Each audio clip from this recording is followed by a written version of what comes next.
Hello guys, चलो start करते हैं। आज की क्लास में अपन देखेंगे दूसरी एंडोक्राइन ग्लैंड यानी कि थायराइड ग्लैंड। यानी अपन आज की क्लास में थायराइड ग्रंथि या इसी का दूसरा नाम होता है अवटु ग्रंथि, इसको इंग्लिश में बोलते हैं थायराइड ग्लैंड।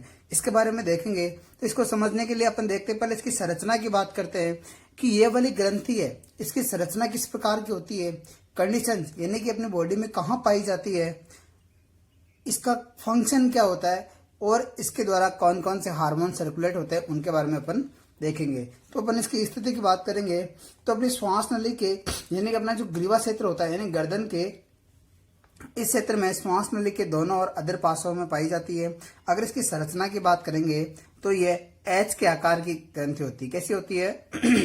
एच के आकार की और गुलाबी रंग की ग्रंथि होती है। यानी यह एकमात्र ऐसी ग्रंथि है जो अपने शरीर की सबसे बड़ी अंतःस्रावी ग्रंथि है। बहुत ही इंपॉर्टेंट क्वेश्चन है, बहुत बार एग्जाम में पूछा जाता है कि मानव शरीर में पाई जाने वाली सबसे बड़ी अंतःस्रावी ग्रंथि का नाम बताओ, तो कौन सी होगी?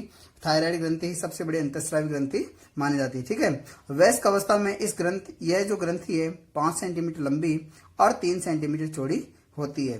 अगर इसके अपने वेट की बात करें तो लगभग 25 ग्राम यानी 25 ग्राम इसका वजन माना जाता है। यह जो ग्रंथि है यानी थायराइड ग्रंथि वृद्धावस्था में आते आते यानी ये ग्रंथि एकदम लुप्त हो जाती है, छोटी हो जाती है। यानी ये डायरेक्टली ये क्वेश्चन एग्जाम में बहुत बार पूछा गया है कि अपने शरीर में पाई जाने वाली ऐसी कौन सी ग्रंथि है जो वृद्धावस्था के दौरान या वृद्धावस्था में आते आते लुप्त हो जाती है या छोटी हो जाती है, तो वो ग्रंथि कौन सी होगी? थायराइड ग्रंथि। ठीक है, आगे बढ़िए। ये जो थायराइड ग्रंथि होती है यानी जो देखो ये इस प्रकार की जो ग्रंथि होती है ये एच शेप में पाई जाती है ना। इसकी जो पुट्टिकाएं होती है थायराइड ग्रंथि की जो पुट्टिकाएं होती है, इन पुट्टिकाओं में एक ट्रांसपेरेंट फ्लूइड यानी एक पारदर्शी कोलाइडी पदार्थ पाया जाता है जिसका नाम होता है आयोडोथायरोग्लोबुलिन। क्या नाम होगा? आयोडोथायरोग्लोबुलिन। यानी अपन कह सकते हैं कि थायराइड ग्रंथि की पुट्टिकाओं में एक पारदर्शी कोलाइडी पदार्थ पाया जाता है जिसको अपन क्या बोलेंगे? आयोडोथायरोग्लोबुलिन। ठीक है, और इन पुट्टिकाओं के बीच में जो फ्लूइड भरा होता है, जो स्ट्रोमा भरा होता है, उस स्ट्रोमा में कुछ सेल्स पाई जाती है, कुछ कण पाए जाते हैं और उन कणों का या उन सेल्स का नाम है पेरापुटिकीय सेल्स, या इसको अपन सी सेल्स भी कहा जाता है। यानी इन पुट्टिकाओं के बीच में कुछ फ्लूइड के अंदर कुछ कण पाए पार्टिकल्स या कुछ सेल्स पाई जाती है, उस सेल्स का नाम होगा सी सेल्स। ठीक है, अब देखिए ये सब समझने के बाद में अपन देखते हैं कि इस ग्रंथि के द्वारा कुछ हार्मोन का सर्कुलेशन होता है। वो हार्मोन कौन कौन से है? सबसे पहले जो हार्मोन होगा वो होगा थायरॉक्सिन, मतलब जो T4 हार्मोन, या T4 का मतलब टेट्रा आयोडोथायरोक्सिन। क्या होगा? टेट्रा आयोडोथायरोक्सिन या थायरोक्सिन हार्मोन।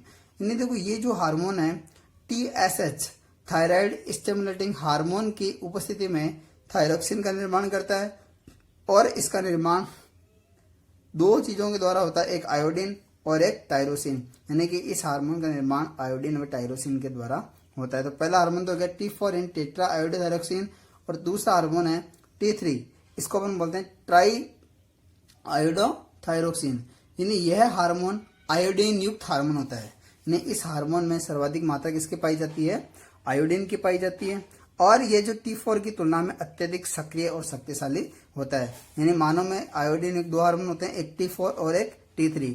इन T4 और T3 दोनों में से T3 हार्मोन अत्यधिक शक्तिशाली और एक्टिव हार्मोन माना जाता है।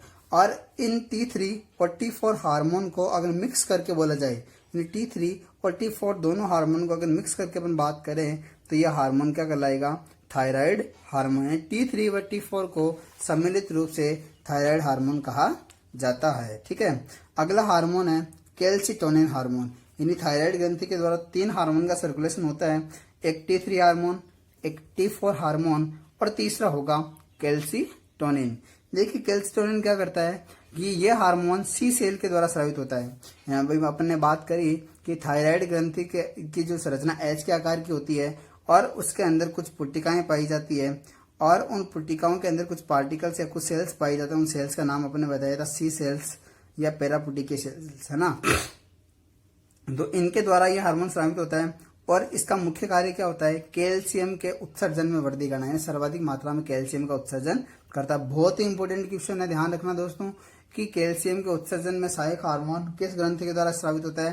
थायराइड ग्रंथि के द्वारा। और हार्मोन कौन सा होगा? कैल्सीटोनिन। ठीक है, अब देखिए अपन बात करेंगे थायराइड ग्रंथि के कार्य।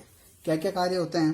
पहला कार्य है ये ऑक्सीकारक की तरह कार्य करके उपापचयी क्रियाओं को बढ़ाकर ऊर्जा उत्पादन को बढ़ाता है। अर्थात सम्मिलित रूप से अपन कह सकते हैं कि जीवन की रफ्तार को बढ़ाता है। बहुत बार एग्जाम में ऑब्जेक्टिव का भी क्वेश्चन हो, चाहे वन वर्ड क्वेश्चन हो, चाहे वन लाइन क्वेश्चन हो, हमेशा पूछा जाता है कि शरीर में जीवन की रफ्तार को बढ़ाने वाला हार्मोन कौन सा है? तो कौन सा हार्मोन होगा? थायराइड ग्रंथि के द्वारा स्रावित होने वाला थायरोक्सिन हार्मोन। ठीक है, अगला ये हृदय स्पंदन को बढ़ाता है। इसके अलावा यह हार्मोन आंत्र द्वारा ग्लूकोज के अवशोषण को भी बढ़ाता है। और कायांतरण में मदद भी कौन करता है? यही थायरोक्सिन हार्मोन करता है। यानी मेंढक में टेडपोल लार्वा को वयस्क में कायांतरित करने में महत्वपूर्ण भूमिका ही निभाता है। ठीक है, अगला देखिए कि इस थायराइड ग्रंथि के अल्प श्रावण व अत्यधिक श्रावण से कुछ रोग होते हैं। वो रोग कौन कौन से हैं? देखिए, इसके कम श्रावण से कौन कौन से रोग होते हैं? एक होता है क्रिटेनिज्म। पहला रोग है क्रिटेनिज्म। क्रिटेनिज्म की अपन बात करेंगे तो ये रोग बचपन में थायरोक्सिन की कमी से होता है। यानी बच्चों में जब बचपन होता है तब उसमें थायरोक्सिन की कमी से ये वाला रोग होता है, जिससे शारीरिक और मानसिक वृद्धि मंद रह जाती है और बच्चे बौने रह जाते हैं। और ऐसे बच्चों को अपन क्या कहते हैं? क्रिटेन कहते हैं। क्या कहेंगे? क्रिटेन। यानी जब बच्चों की जो अपन सीधी सी भाषा में अपन कहे कि जब बचपन में जब थायरोक्सिन की कमी रह जाती है तो इसकी कमी से जो व्यक्ति होंगे वो शारीरिक रूप से या मानसिक रूप से मंद रह जाते हैं, बच्चे बौने रह जाते हैं। और इस प्रकार इन सब चीजों से ग्रसित बच्चे या रोगी क्या कहलाएंगे? क्रिटेन कहलाएंगे। ठीक है, अगला है ग्वाइटर या घेंगा नामक रोग, और इसी का तीसरा नाम है गलगन रोग। देखिए दोस्तों, ये वाला जो रोग है ये आयोडीन की कमी से होने वाला रोग है। यानी ये जो ग्वाइटर रोग है ये आयोडीन की कमी से होता है। और इस रोग में क्या होता है कि ग्रंथि फूलकर मोटी हो जाती है, जिससे व्यक्ति का गला सूज करके लटक जाता है और गला मोटा हो जाता है ना। तो ये वाला रोग क्या कहलाएगा? गलगन रोग, घेंगा रोग या ग्वाइटर रोग। ठीक है, देखिए मुख्य रूप से ये वाला जो रोग है ये किन क्षेत्रों में पाया जाता है? मुख्य रूप से ये वाला रोग पहाड़ी क्षेत्रों में रहने वाले लोगों में पाया जाता है। किस में पाया जाता है? पहाड़ी क्षेत्र में रहने वाले लोगों में पाया जाता है। क्यों? क्योंकि पहाड़ी क्षेत्र में रहने वाले लोगों में क्या होता है?